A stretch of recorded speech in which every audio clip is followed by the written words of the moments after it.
Namaskar, Jai Shri Krishna. Rejuvenating text 1, text 2, text 3, text 4 and text 5 of chapter 18, the battle between Lord Boar and the demon Hiranyaksa of 3rd Canto, the status quo of Srimad Bhagavatam. Text 1, Maitreya Uvacha Tadeva Makarnya Jalesha Bhashitam Mahamana Stada Viganayaya Durmadaha Hare Viditva Gati Manga Naradat Rasat Talam Nirvivishe Tvaran Vitaha.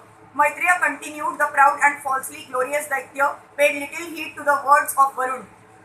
O dear Vidur, he learned from Narad the whereabouts of the Supreme Personality of Godhead and hurriedly betook himself to the depths of the ocean.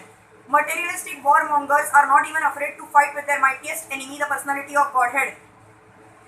The demon was very encouraged to learn from Varun that there was one fighter who could actually combat him, and he was very enthusiastic to search out the Supreme Personality of Godhead just to give him a fight, even though it was predicted by Varun that by fighting with Vishnu, he would become prey for dogs, jackals and vultures. Since demoniac persons are less intelligent, they dare to fight with Vishnu, who is known as Ajit, or one who has never been conquered. Text 2. Dadarsha tatra bhijitam dharadharam pronaniya manava निमग्र तमश्त्रया मुषणन तमक्षणा स्वरुचो Arun Shriya ह जहास चाहो one गोचरो मृगः. He saw there the all-powerful personality of Godhead in his Boar incarnation, bearing the earth upward on the ends of his tusks and robbing him of his splendor with his reddish eyes. The demon laughed, "Oh, an amphibious beast." In a previous chapter, we have discussed the incarnation of the Supreme Personality of Godhead as Varaha the boar. While Varaha with his tusks engaged in uplifting the submerged earth from the depths of the water, this great demon Hiranyaksa met him and challenged him, calling him a beast. Demons cannot understand the incarnations of the Lord. They think that his incarnations as a fish or boar or tortoise are big beasts only. They misunderstand the body of the Supreme Personality of Godhead even in his human form, and they deride his descent. In the Chaitanya Sampradaya, there is sometimes a demoniac misconception about the descent of Nityananda Prabhu. Nityananda Prabhu's body is spiritual, but demoniac persons consider the body of the Supreme Personality to be material just like ours. Avjananti mama mudhaha. Persons who have no intelligence deride the transcendental form of the Lord as material. Text 3. Ahaina mehayadnya mahim vimunchano रसौकसाम विश्वसृजेय मर्पिता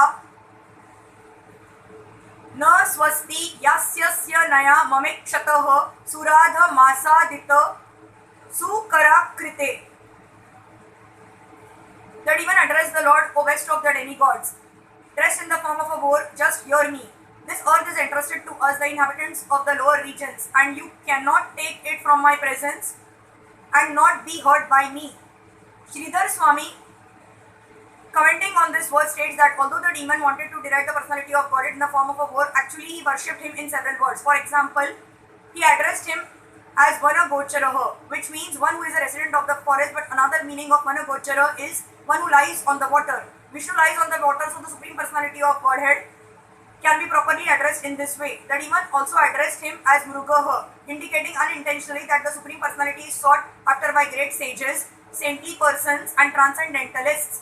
He also addressed him as Ajna. Sridhar Swami says that Jna means knowledge, and there is no knowledge which is unknown to the Supreme Personality of Godhead. Indirectly, therefore, the demon said that Vishnu knows everything. The demon addressed him as Suradham. Sura means the demigods and Adhama means Lord of all there is. He is Lord of all the demigods, therefore he is the best of all demigods or God. When the demon used the phrase "in my presence," the implied meaning was, in spite of my presence, you are completely able to take away the earth. Na swasti yasyasi. Unless you kindly take this earth from our custody, there can be no good fortune for us. Text 4. Tvamanaha sapat naira bhavaya Hima Bhruto Yo Mayaya Hantya Suran Parokshajita Tvam Yoga Maya Bala Malpa Paurusham समस्थाप्य मूढ़ pramruje surucha chuchah.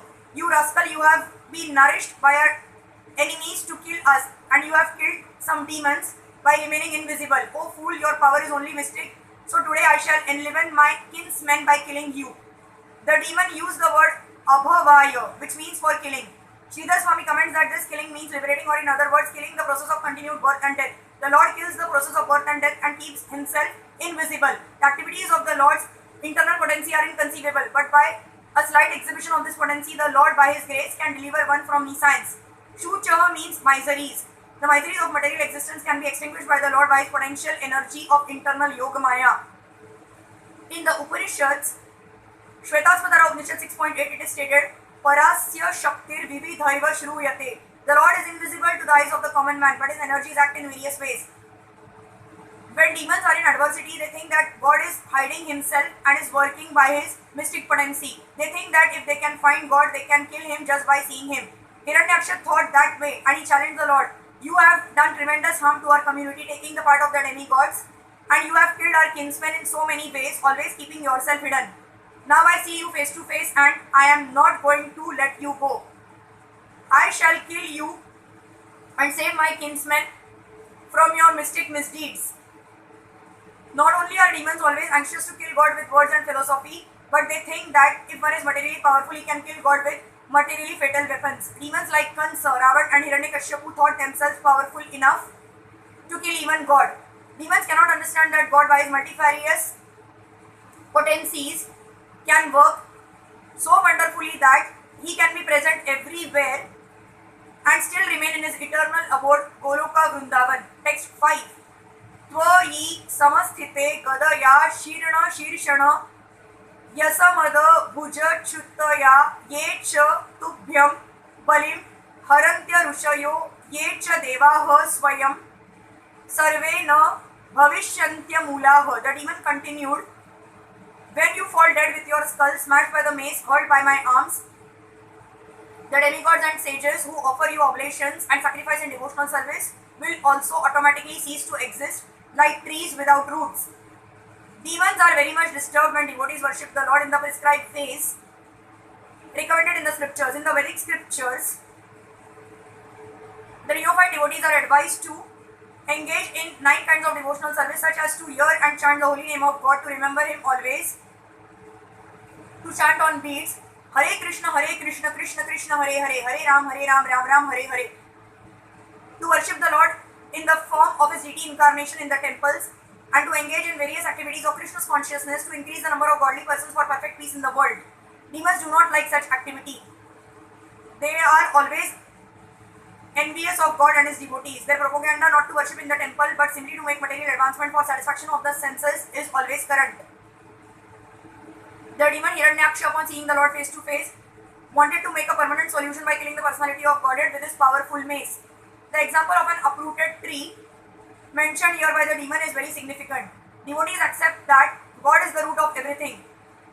Their example is that just as the stomach is the source of energy of all the limbs of the body, God is the original source of all energy manifested in the material and spiritual worlds. Therefore, as supplying food to the stomach is the process to satisfy all the limbs of the body, Krishna's consciousness or developing love for Krishna is the sublime method for satisfying the source of all happiness. The demons wanted to uproot this source because if the root God were to be checked, the activities of the Lord and the devotees would automatically stop. The demon would be very much satisfied by such a situation in society. Demons are always anxious to have a godless society for their sense gratification. According to Sridhar Swami, this verse means that when the demon would be deprived of his mace by the Supreme Personality of Godhead, not only the neophyte devotees but also the ancient sagacious devotees of the Lord would be very much satisfied. Hare Krishna.